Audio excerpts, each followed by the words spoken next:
Good morning. I wanted to express more of how I'm feeling. And so whether I'm in the cadaver lab or just outside the cadaver lab, just in the space of that lab, it really gets me thinking. It really does. And I wonder if it's because of just the whole aura of it, you know? And this morning, I'm in lab, open lab at 6 a.m. And I just start crying. I just start crying. And I'm in this lab and I'm studying and I'm crying because I feel pressure. I feel the pressure of knowing that every moment that I'm studying counts, leads up into this moment. And it's like up into that moment.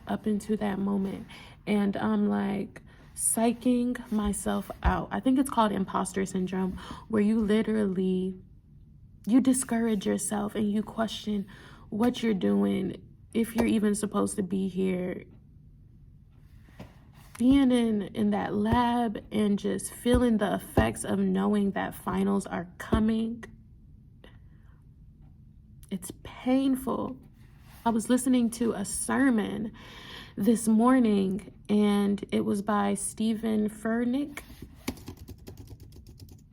I really love his sermons. Stephen Furnick. I think his name is Stephen Furnick. I'm going to put the link to the video down in the description box so you guys can go look at that.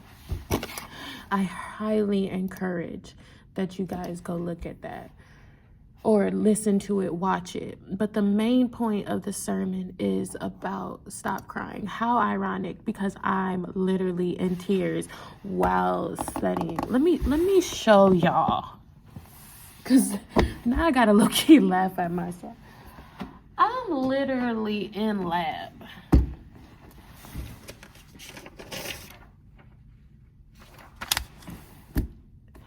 I'm sitting, I got the books out, I got the whole setup, right? I'm like this, doing my work. And I just get to thinking, my mind starts traveling. And I just keep crying. I couldn't even finish what I was doing. I just had to take a moment. That's so powerful. And I want to share that with you because I have officially, after this morning, gotten to the point of bump it. Y'all know what I want to say, but bump it. Bump the whole looking cute and being perfect and having it all together, because we don't have it all together, and that is okay. This is not something you do to look good. This is not something you do just to say that you're a doctor. This is not for clout. This is not for status. This is for healing. This is to help people, to heal people, to show people how to tap into themselves, to show people how to tap into their own health, to show people how to empower themselves through their health. And I'm learning while I'm crying. God is speaking to me and this sermon is going. And I'm just thinking, it's okay that it's like this. It's okay that I'm struggling. It's okay that I don't know what's going to happen with finals. And I am real enough and transparent enough to say that I have some worries. I have some worries about how I'm going to end this try. From acing the first one to now, I don't even know. And that's okay. Crying is okay. Crying while studying is okay. Crying while in lecture is okay. If you have to walk out and take a moment, it's okay. And I'm learning that it's okay that it's not okay. It's okay that I'm sacrificing so much and feeling like I'm getting so little. It's okay that I have family things and personal things that I am healing and battling from, and they creep up in my mind daily and they make me question everything that I have going on. There's so many things that'll pull you and make you feel like, what are you doing? This isn't for you. This can't be done. This is just way too hard for you. Do something else. You're pretty. Go and use your beauty elsewhere. But who is that? Who is that? Who is that person? That's not the little girl that saw herself healing people. That's not what she would think. That's not what she would do. She would not discredit herself. She would not do that. If that little girl could see me, she would be so proud. And his sermon resonates with the idea of cry. Jesus cried. If you're crying, that's okay. That's a good place to be. Because it lets people and it lets yourself know that you're human and you're experiencing and that you care about whatever you're going through. But after you cry, after he cried, he worked. He worked. You cannot just cry and be down because your dreams do not live there. Your dreams don't live there. Your dreams live after the cry. During the cry, the dreams live after feeling like you don't know what you're doing, during not knowing what you're doing, studying and getting everything wrong. You ever study for something and make corrections, and the corrections you make, you're like, what did I even study? Like, it will have you questioning your value if you let it. But you can't live in that space. That space is temporary. You can't sit in your emotions. I say all this to say, I cried this morning and I felt weak at first. And I felt goofy because I'm crying and studying in the lab. The lab fellow, she's in there and she's seeing me cry and she's feeling the effects of me cry. She didn't say anything, but I knew that she felt me. And I knew that she wanted me to be okay. And she knew that I was going to be okay. I'm in this lab and I'm crying. And before I cried, I was okay. I was studying. I was like, I'm getting this, but I'm working through it. While I was crying, I was like, what is going on? Why am I crying? Like, what is this? Like, what's wrong with me? Like, can you get together? Be strong, be strong, be strong, be strong, be strong.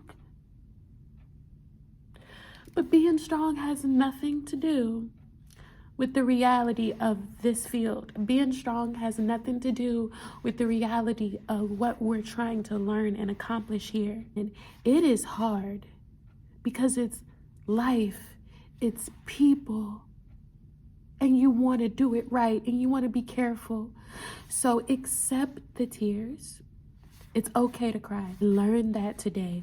In my very moment of feeling like the weakest person at this school, like I was thinking to myself, like, I am probably the lamest person.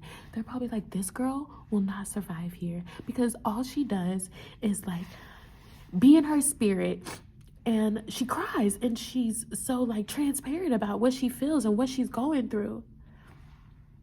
But I think that is my difference. And I think the sooner that anybody who is pursuing medicine, who is pursuing a field where you care for people and your actions matter and you have to get it right, and there is a lot of pressure, and you know that there's a lot of pressure, and you have that want to do it right and be amazing, not just regular, but be amazing, extraordinary, you have to be okay with this. And whether you're the type of person like me who is transparent, who is okay and confident to share how they feel, or whether you're a person that would confide in your friends, or maybe your significant other in something like this, maybe your mom, maybe your dad. If you are feeling this, you are in a good place. But after you feel this, hustle, grind, work. Jesus cried, he wept. I wept this morning. I wept for 20 minutes. I was pacing in the lab, crying back and forth, just receiving the message of that sermon, empowering myself through my tears. After I finished crying, I was like, I've actually never been in this good of a space. As far as realizing where I'm at and who I am and what I'm doing, I'm the first person in my family to go to college and graduate from an accredited university, but then pursue medicine and go to medical school. I have no template, no blueprint. I am the trailblazer. So my experience, my life, and I'm pretty sure a lot of you feel me on this. This is scary. This is new. Our support systems look different. I'm so thankful that I cried. Because that let me know that this is my dream. I can be distracted, and I've been distracted. I can be discouraged, and I've been discouraged. I kind of am a little bit still. I can be all those things, but at the end of the day, I still have to show up. And that is what makes me not only, see this is so powerful to me, because, when you come to an environment like medical school, there's so much competition. Everybody wants to be perfect. Everybody has the better grade. Everybody wants to see who's struggling, who's failing, I think the beauty is the struggle. The beauty is the girl who got it wrong for the 500th time. And on that 501st time, she got it right. And not only did she get it right, but she perfected it. Not only did she perfect it, but she wrote the book about it. She taught other people how to do it. This thing is not about being perfect. It's not about having the best of the best or being the best of the best. It's not about ego. It's not about your confidence and your pride. It's not about how confident you think you are, how smart. It's literally not about how smart you are. What makes you, because all of us are smart. All of us here are intelligent. We wouldn't be here if we weren't. That's not the question. That's not the challenge. What makes you a phenomenal doctor is bigger than the schoolwork. What makes you a phenomenal person, a follower of God, or whoever you believe in, is not in that textbook. The textbook is like a vessel to show you who you are, what you stand for, what you're capable of, how you feel, what triggers you. Medical school brings you to you. And that, to me, is the power of what separates those doctors that know how to do their work, but, they're good at what they do because they know the material, for those doctors that are inspirational, for those doctors that empower, that lead people, that are monumental. That is what I want to be. And that is what I'm working towards. And if I gotta cry in lab while the lab fellow is right there, oh well, because I'm officially done with trying to be perfect in this. And it's not about that. Oh, the way God will use medical school to show you who he is empowering. All of my biggest lessons weren't learning how to connect things from the arm to the hand, or how to understand cells, or the biology of how we develop in embryo or in our parents' stomach, our mother's stomach.